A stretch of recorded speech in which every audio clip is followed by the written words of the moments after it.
Johan, in terms of your experience, and Jay, again, this is probably a question for both of you really, how much does it help having been here before and gone through these types of runs of form before and come out the other side? What difference does that make to your mindset? I think we can keep a calm head. It's still early. The manager always talks about these roller coasters. We need to stay right in the middle. We got a lot of young players in the team, so we need to just start helping them to be in that middle zone. I mean, when the wins come, don't go too high, and when obviously the losses are coming, don't go too low. And I think if you take the season, if you can stay in that middle part the whole season, I think it's gonna help you a lot. And us as experienced players, we're trying to just show the young kids that. It's difficult, but it's going to go the right way, and hopefully we'll do it soon enough. Do you agree? Yeah, definitely. I think hit the nail on the head there with keeping just in the middle, not too high and low. Keep focused on your tasks, what you can do in training, how to improve, and I'm a great believer that the results will come. I think that's all we can do is focus on that, and I think it's good to have that experience and pass it on to the younger players to keep calm and like I say, keep that confidence in the team. When you've had a run like this in the past in the Premier League, what has made the difference in the end? I think for me it's like sticking together and sticking to your roles and what you work on throughout the week and keep them consistencies in your day-to-day life. And I believe that hard work overcomes a lot of things, and I think when you see that in the training ground, that gives you confidence and belief that you are going to change it around, and you've got people that are willing to learn and keep working. I think they're the key things in that you're always going to get 100% from every single player. Johan, do you remember a period of form or a run of games where it felt really low here when you've been at Burnley in the Premier League previously? Yeah, I remember it was a few seasons ago. I mean, we didn't win for a long time, but as Jay said, stick together as a group. That's the only thing you can do. Put the work on the pitch. I mean, it's definitely not through lack of effort in games. I think we got the probably most running stats in the league. I think we are highest in covered running. So that's definitely not lack of effort. It's just them finer details we need to fix. And that's what we try to do every day, learn from these mistakes from last game and try to improve it for the next. And trying to set the standards as well. I mean, the way you were talking before, you two sound like the old timers in the group almost, because it's such a young group now, isn't it? Yeah, it is. It's a young group and a lot of players that are young and also not played in the Premier League, which I think is the most difficult league in the world. So it can be hard to learn on the job in the Premier League. So just try to get our experience to them, and as I said, just try to keep them calm. It's going to be all right. How different is this Burnley now compared to when you've been in this situation in the past? Obviously, it's a lot different.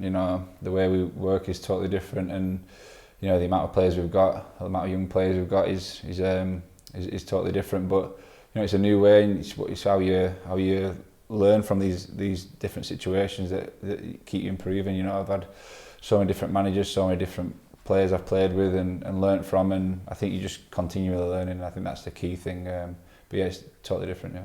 And I guess as well though, even if the football's different or the manager's different, teammates are different, the core principles remain the same, don't they?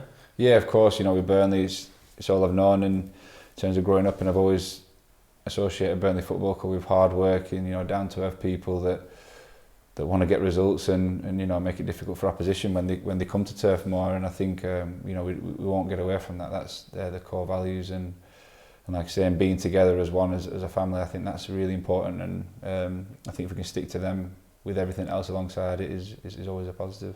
How much are you two leading it then down there? I mean, obviously people like Charlie Taylor, Josh Brownhill, who've been around the league before, a couple of others as well, but how much is that group sort of trying to set the standard, set the tone for what's coming?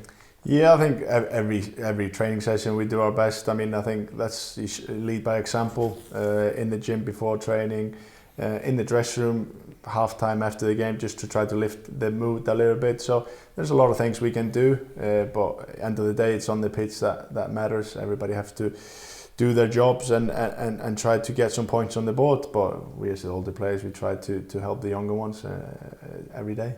And what about the manager? You must have sort of quite distinctive memories of playing against him even. Yeah, definitely. Obviously, to play against him, obviously the career he's had, he's a legend of Man City and football, and you know, lucky enough to play against him. I didn't really get hurt by him by any of his tackles, which is always a good thing. You did well to avoid that. Yeah, exactly. Yeah, but no, he, you know, like I say, he's a big name in football. So to learn from his experiences, to learn from what he's done is amazing. And like I say, you constantly learn off him, and it's really good. And his core values feed into what Jay was saying before about the club, doesn't it? The player that Vincent Kompany was almost would have fitted into the Burnley values. Yeah, I mean, definitely hard work is key at Burnley and always been. And as I said before, it's definitely not lack of effort that we are not getting results. So that's always going to be Burnley. Hard work, fight for every situation in a match, and he was like that as a player as well. But we just tried to play a bit more football as well than we used to. So try to mix these all together. It can be difficult, but I think we're on the right path. Did he hurt you? I don't think so. No, I was I was on the wing, so I wasn't dealing with him like Jay. So no, he didn't hurt me. No. What about Arsenal then? I was looking at the record, the recent record against Arsenal. It's actually pretty good for Burnley. You were unbeaten in your last two, going down to the Emirates, winning one of those matches as well. Can you take anything from that going there? You can always, obviously, you find yourself certain teams that you do well against, but like I said, Arsenal's a totally different team to what we played the last time we played them. You know, really appreciate and respect and enjoy watching the way they play, the players they've got, and obviously to go down there is a special occasion for anyone, you know, to see the stadium and everything that goes with it. But for us, it's got to be, you know, business, and we've got to look to take the 3 points that, you know, that we desperately need. And like I said, this week will be purely focused on Arsenal and how we can do that. And like I say, it comes in, it's going to be uncomfortable and tough at times down there, but you've just got to go and enjoy them moments.